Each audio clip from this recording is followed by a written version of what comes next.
Hi, I'm Kevin with a Y, and welcome to my channel, and Happy New Year! I'm so excited. This is the first video that I'm recording this year, and I'm happy to kick off the year with all of you. I took a little bit of a break. I took a couple weeks off at the end of last year, and at first I felt really crazy because, I was like, oh man, I'm trying to grow my channel, I'm gonna mess everything up, and I felt really bad because one of the most persistent pieces of advice you get when you start a YouTube channel is to post consistently. And everybody always says, post consistently, post consistently.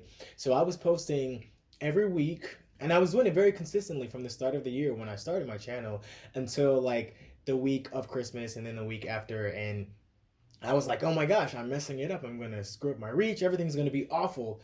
But then I just took a breath and made peace with the fact that it's okay to take some time off from posting content.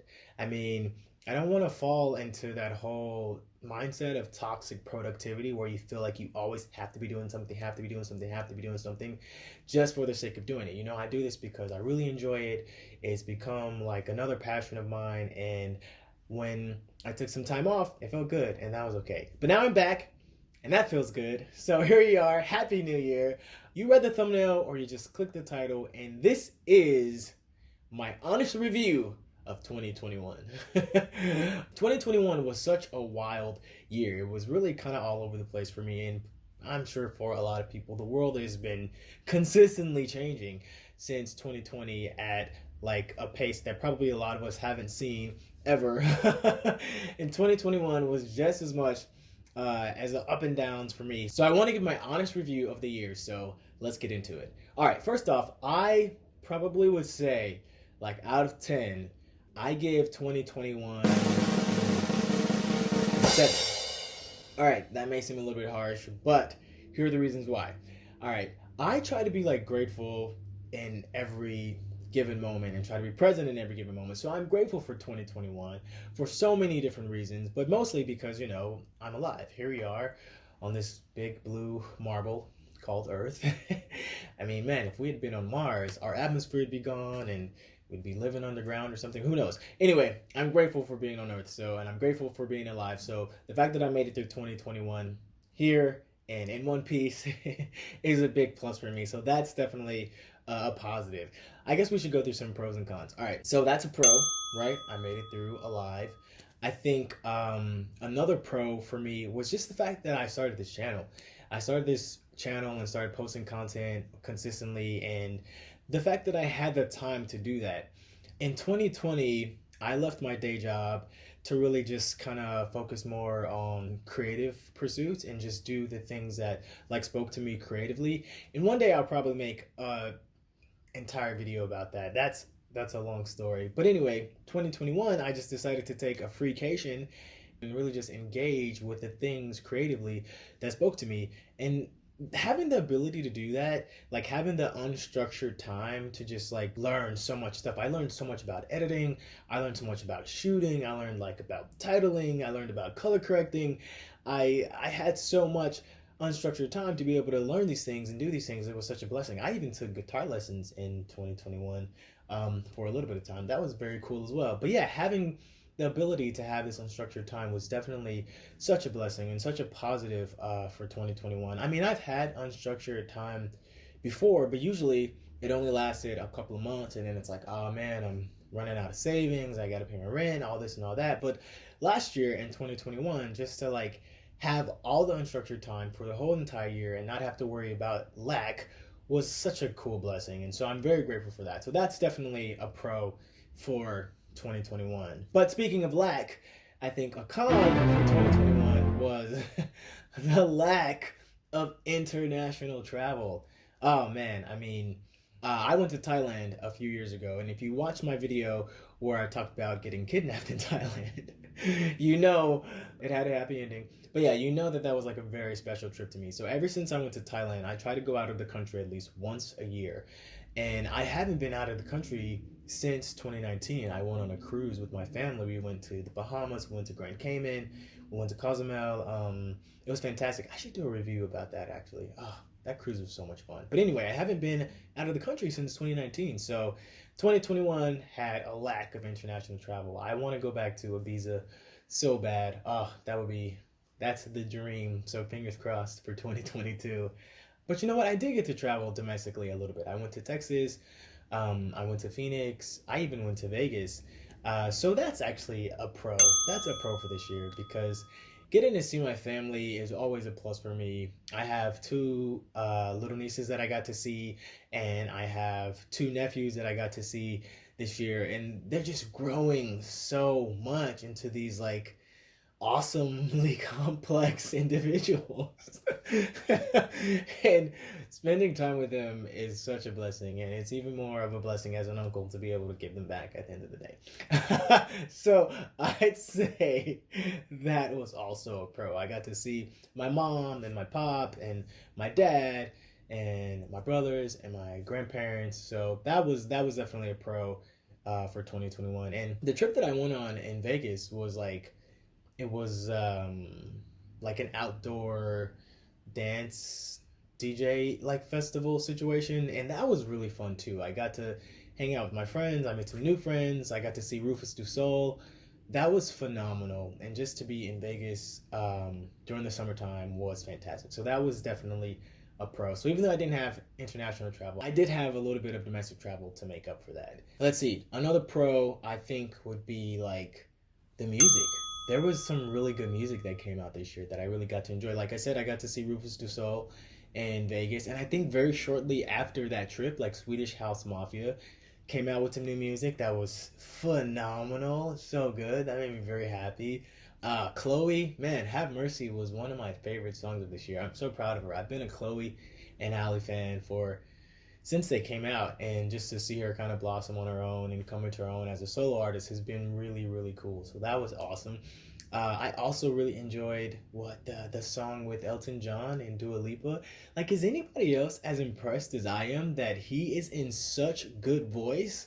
I mean, he's performed and created stuff through so many decades and lived for so long, and his voice is so good. It sounds like so crisp and so like fresh, and man, that's just amazing to me that an artist can put so much work and so much miles on their instrument and still have like retain the quality of it. So amazing. I loved it. I was really happy this year that I feel like people started loving Jasmine Sullivan collectively as much as I loved her like for so long. So that was really cool to see. She had some really good music that came out. She did a Tiny Desk concert, and the song that she performed with her was so good. Oh my gosh, it just was like so brilliantly done, and like them together like doing all those runs and just kind of riffing off of each other was so good. And the sound from that concert was also amazing. I think I followed the sound engineer from who does the NPR Tiny Desk concerts on Instagram because like I was just so impressed by the sound. It was amazing. It seemed like wizardry. It was very good.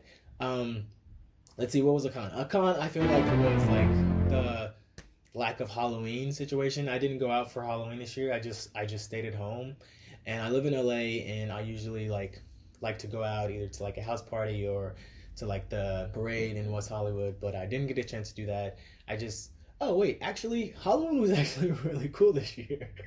Yes, now that I'm thinking about it, my roommate and we did like a movie. My roommate Erin, she directs my song association challenges, and she's my producing like creative producing partner. Yeah, we just like stayed in and we did like a movie marathon where we watched movies from each of the genre of Halloween people. I guess we watched a movie with witches, we watched a movie with vampires, we watched a movie with zombies, and we watched a movie with werewolves. And yeah, it was pretty awesome. I feel like some of the movies were hit and miss, but it was just really cool to go through that. We watched Warm Bodies. She had never seen Warm Bodies before. Warm Bodies is such a good movie. I'm not really a zombie person. I'm more of a vampire and a witch type of guy. But Nicholas Hoult is one of my favorite actors. I enjoy his work, and so yeah, we watched Warm Bodies, and it was really, really good. So actually, that was a pro. Let's see. I'm trying to think of a con. What was a con for 2021? I don't know. I can't think of one right now. Let's see if I can think of another pro. I feel like another pro, speaking of movies, were the movies that I saw this year. As an actor, it's really awesome for me to be able to watch movies and see new films come out. And my favorite director, Denis Villeneuve, he released Dune, and man, I was just so blown away. Ah, man, I want to be in the sequel so badly. Let's just put that out there in the universe because that would be phenomenal. I had never seen the original and I had never read the book, so I was just like going into Denis' work and his vision for it, and I loved it. Like, thumbs way up for that. I think Timmy did a fantastic job. I think Rebecca Ferguson did a great job. Oscar Isaac, he's always brilliant. He was in another one of my favorite movies of 2021, The Card Counter. That movie was just so well done and so tightly paced and just, man, so well executed. Him and Tiffany Haddish, they were fantastic in that movie. So I highly recommend that too. So yeah, so the movies of 2021 were really good. Also, Spider-Man. I'm a Spider-Man head. I really enjoyed it. Not gonna spoil anything. I mean, although I feel like probably everybody's seen it, but yeah, just the multiverse situation was fantastic. I really enjoyed that movie as well. Let's see. Do I have a con yet? I don't have another con. I feel like, well, I feel like maybe a little bit of a con for me, because kind of like personally, like some relationships shifted a little bit for me in 2021, and I'm okay with that. Like, I really try to respect everybody's journey, and I just love people without expectations.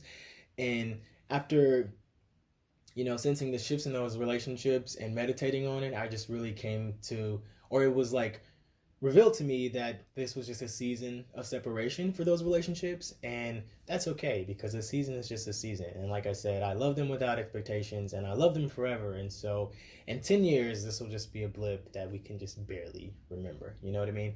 So that was a little bit of a con, but I mean, that's life, and things change and things shift and things grow, and that's okay. And I think a pro is like the fact that I had the clarity to be able to do that. I think like spiritually I was like more grounded this year than I have been, just because I had so much unstructured time. I had time to meditate more, I had time to do different things, and like I felt really grateful for that. I tried to do like a different challenge every month of last year. Like, I was on Clubhouse doing like this table read group for a while. I did the guitar for a while. I did a month where I did meditate like every single day. I did a month where I did like an eating challenge, like a food thing where I ate clean or whatnot. Like, it was just amazing. 2021 was all over the place for me, but I do feel grateful for it, and I'm really excited for this new year to come. I'm excited to do more stuff on this channel. I'm excited to reach more people on this channel. I'm still trying to grow this thing, so if you have any any tips on how to expand my reach, I'll let your boy. Let me know. Thank you so much for tuning in, for all the weeks that you have tuned in. Your support means so much to me. Don't forget to like this video, subscribe if you haven't, smash that bell for notifications, my friend. Comment below, let me know like what you thought was the best or worst thing about 2021, and let me know what you're excited about for 2022. All right? Until then, my friend, I'll see you next time.